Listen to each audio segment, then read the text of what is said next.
Welcome to the No Spin News, Monday, January 8th, 2024. Stand up for your country. 1 week from today, the Iowa caucus vote. Trump will win it. Then it's on to New Hampshire and South Carolina. I think I was a little bit nebulous, word of the day, about New Hampshire. So it's an open primary.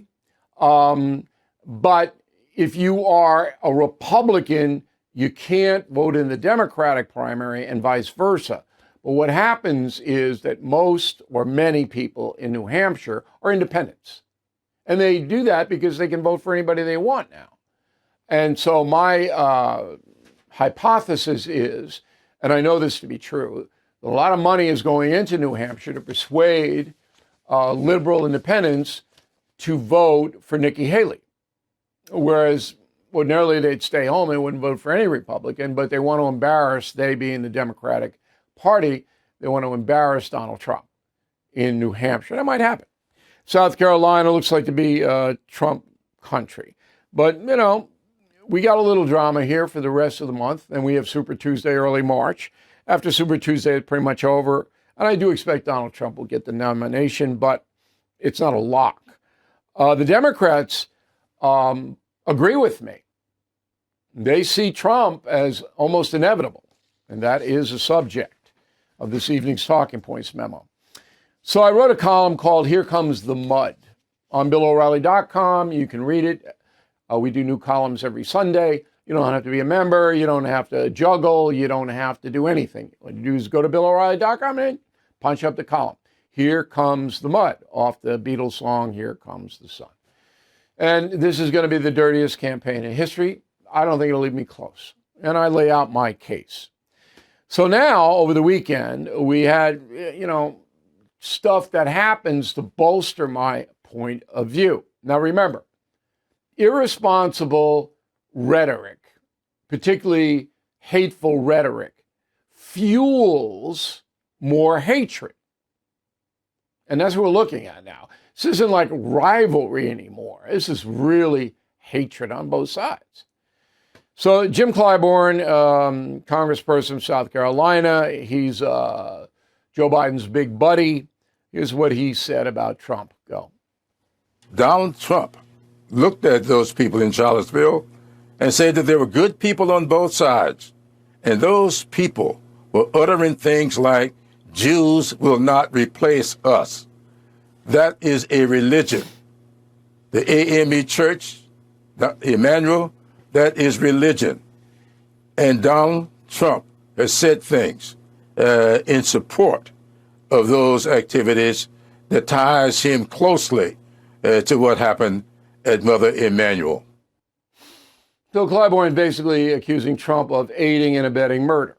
So you'll remember that the church, Emmanuel, 2015, an idiot named Dylan Roof, 21 years old, time serving 6 consecutive life sentences, goes in, shoots the place up, 10 are dead, 1 injured, all African American. So Clyburn is saying that Trump encouraged that.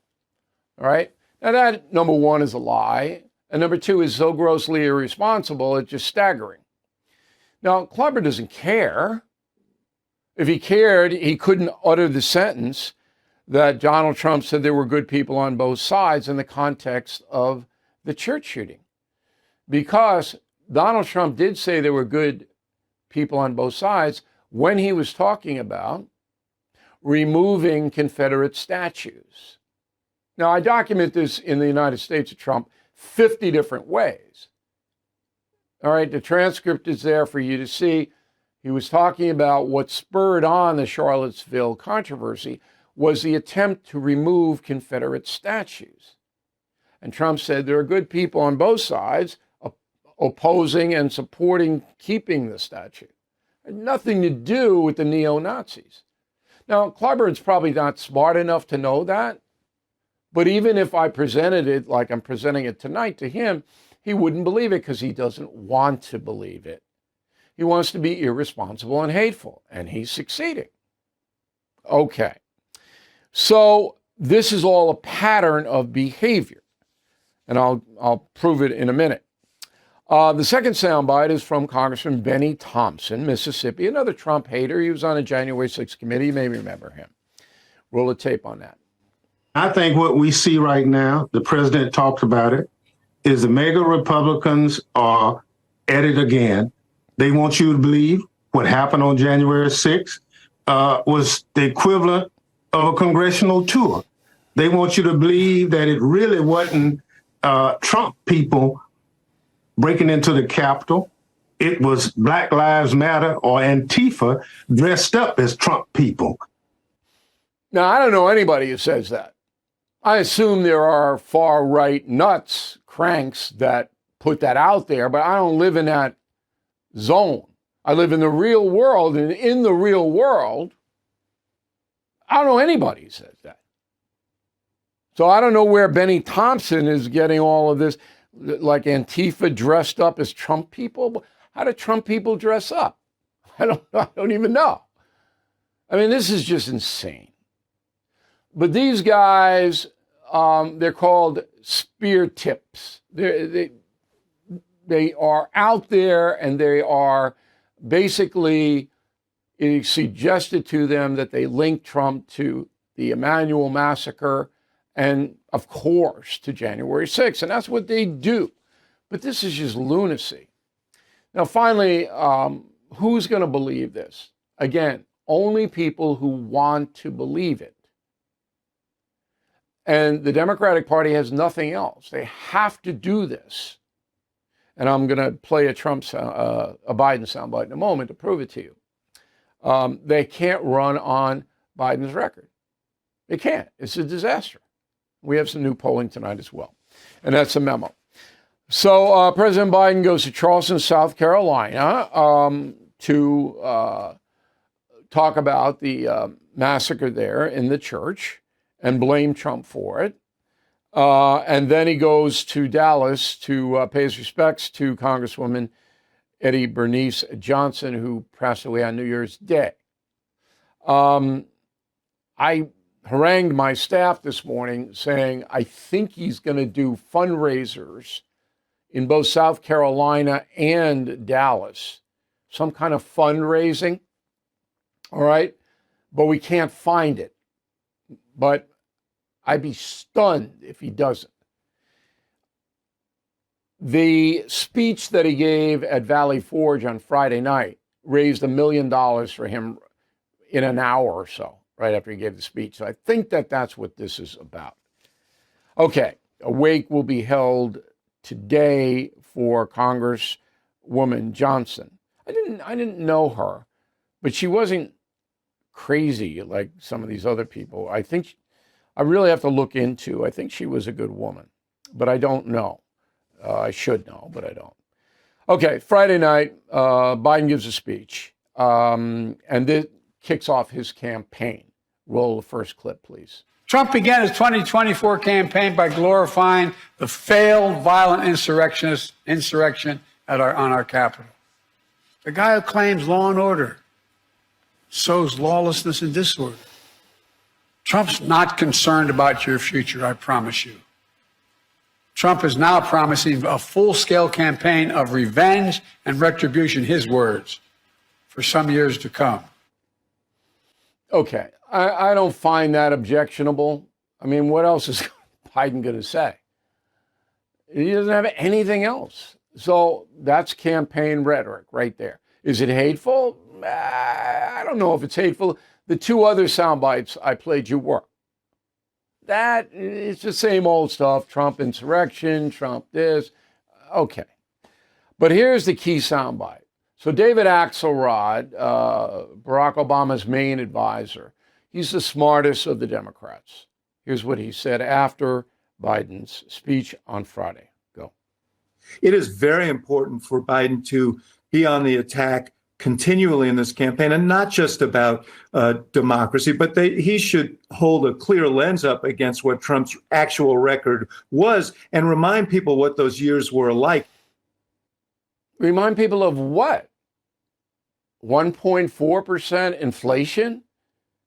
Below 800,000 migrants a year crossing into the USA? Prices 17% lower across the board for the essentials of life? What are you talking about, David?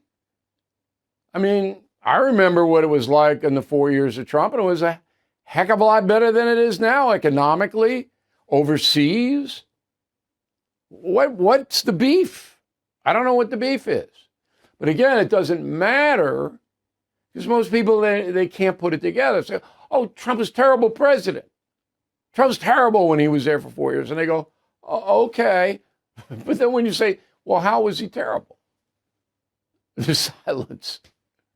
So what Axelrod basically telling Biden, and he tells him in person too, not just on CNN, is look, attack, attack, attack, attack. Doesn't matter if the attacks are valid or fact-based, just attack. Because you can't defend. Biden can't defend himself. It's that bad. Mike Lindell wants everyone to get the best sleep possible. You know that. He created the Giza Dream bed sheets with the world's best cotton to look and feel great. This means a good night's sleep for all of us with a very busy schedule. Giza sheets are ultra soft and breathable and come in a variety of sizes and colors. They come with a 60-day money-back guarantee, 10-year warranty, and for a limited time are 50% off. So please go to mypillow.com, click on the radio podcast square, use promo code BILL. You will find this amazing offer and many other deep discounts on all MyPillow products, including the MyPillow 2.0 mattress topper, MyPillow kitchen towel sets, and many more. Please call 1-800-869-0298, 800-869-0298. Use promo code BILL. MyPillow.com, promo code BILL. Let's go to the mail. We got Ann. Just starting, and I'm already tired of being called an incompetent MAGA cultist. Biden should realize that when he calls about half the country domestic terrorists, they're not going to vote for him. Biden's not interested in persuading anybody. He wants to scare people. He doesn't want to persuade. David, concierge member. David gets direct access to me. Very private. David gets an email number, goes right to me.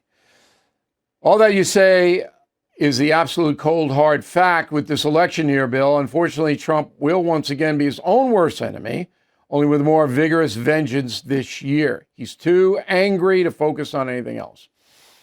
He's angry, no doubt about it. Wendy, attack Mesa, Arizona. President Trump is considered to have taken a role in the January 6th insurrection. Isn't Nancy Pelosi also guilty since she did not call out the guard?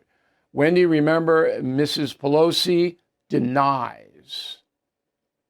She did it. She didn't call the guard, but she denies it. Just remember that. Raymond Royer, Escondido, California. Why are so many Republican voters convinced that a Trump four-year term would be more effective for the American people than DeSantis or Nikki Haley? Because they want an avenger. The MAGA people want Trump to go in with a sledgehammer and hurt these progressives. That's what they want. It's the answer to your question. J. Edmund Freeman, Nashville, Tennessee. Bill, you have made it clear the polls indicate Biden's in trouble behind Nikki Haley, now Donald Trump. Everyone who's paying attention knows that. Why is President Biden doing so well at raising money? Because the progressives, a lot of them are wealthy. Hollywood alone, just unbelievable amounts of money into the Democratic coffers. Jessica Lilly, West Palm Beach, Florida. I've worked in the news industry for more than 25 years. You are the only person I trust in the business. Well, I appreciate that, Jessica. That's nice of you. I mean, we'll give you a fair assessment here. Mitchell Keller, Lakemore, Illinois. I believe Biden will step down this year because he's not going to debate Donald Trump. Doesn't have to debate Trump. There's no requirement that presidential candidates debate. So that's not going to be. He's going to sit down because the Democratic big shots are going, you can't win. Andy Laris, Chino Hills, California, is a premium member. I enjoyed this week's column. Here comes the mud. Striking and on point across the board. Every Sunday, and I'm glad you like the column, Mark Provost, Placitas, New Mexico. Hey, Bill, watch you here in Thailand. Live on Koh Samui. Koh Samui is on the ocean, Pacific, on the west side of Thailand. I have never been, but it's on my list. I'm glad you're watching us there, Mark. David Miller, Smithville, Missouri. I've enjoyed your commentary reporting and your literary works. I'm not sure if anyone has commented on your footnotes, but I often find myself looking up your references. Look, the footnotes are part of the Killing books. And the new president book that we're writing, we got unbelievable footnotes. Okay, it's Elvis's birthday. He would have been, what, 89? Oh, Elvis. Can you imagine Elvis 89? Anyway, Killing the Legends. You want to know about Elvis on his birthday? That's a book for you. Killing the Legends runs it down. And word of the day, do not be puckish, like hockey puck, puckish. Bill at BillO'Reilly.com. Name and town if you wish to opine. Final thought on debit cards coming your way. Wall Street tells us to put our money in an IRA or 401k. They think risking your life savings in the Wall Street casino is a secure investment for our future. Did you know the average American who follows that advice might outlive their savings by 10 years? With Bank on Yourself, grow and protect your hard-earned money. This retirement alternative has never had a loss in more than 160 years. Do you want predictable annual growth, control of your money, and tax-free retirement income? Then go to bankonyourself.com/nospin, and they will send you a free report with the retirement plan that big banks and Wall Street are desperately hoping you never hear about. Again, go to bankonyourself.com/nospin for your free report. Okay, here's a final thought of the day. I've been researching why the prices on Long Island, where I live, of food in particular, are insane. So I went to the local deli the other day, got 2 sandwiches, turkey sandwich, white bread, lettuce, okay?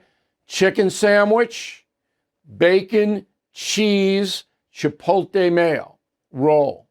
How much do you think it costs? 2 sandwiches, that's what I got. $27. $27.